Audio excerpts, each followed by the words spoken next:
Hello， 大家好，我是 Chloe。今天分享一款秘制的日式照烧酱汁，在家想吃照烧鸡排或三文鱼、鳗鱼饭、照烧豆腐等等时，都能立马用上它，美味又方便。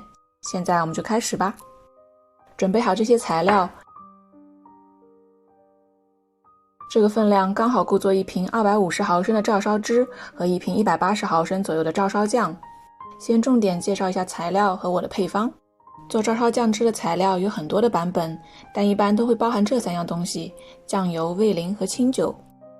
酱油的品牌并不重要，但天然酿造的酱油少了添加剂，味道自然，不会太鲜，做出来的照烧酱汁品质也会更好。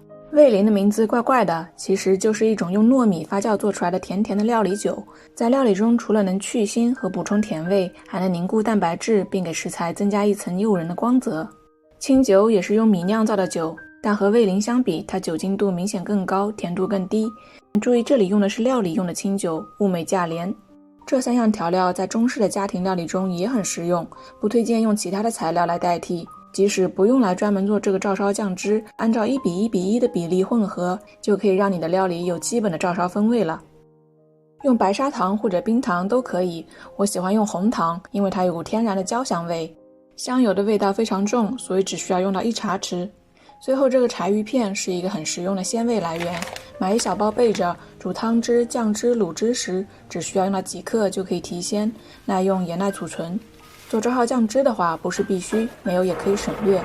把它装到一个茶包里之后，就不用再过滤酱汁了。材料准备齐全后，剩下煮酱汁的操作就非常简单了。先混合酱油、味淋和清酒各量200毫升，小火热锅，加入香油和植物油，放入大蒜和生姜，让它们在油里滋一会儿，煎到微微的变黄。再倒入红糖，搅拌融化成这样的泥糊状。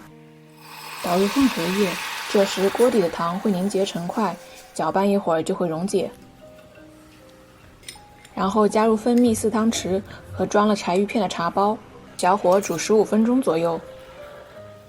15分钟后，水分已经蒸发了一些，这个时候可以舀出250毫升左右的液体，放一边冷却，等待装瓶，这样就得到了照烧汁。想要得到照烧酱，就开中火继续加热剩下的一半，蒸发水分直到自己想要的程度。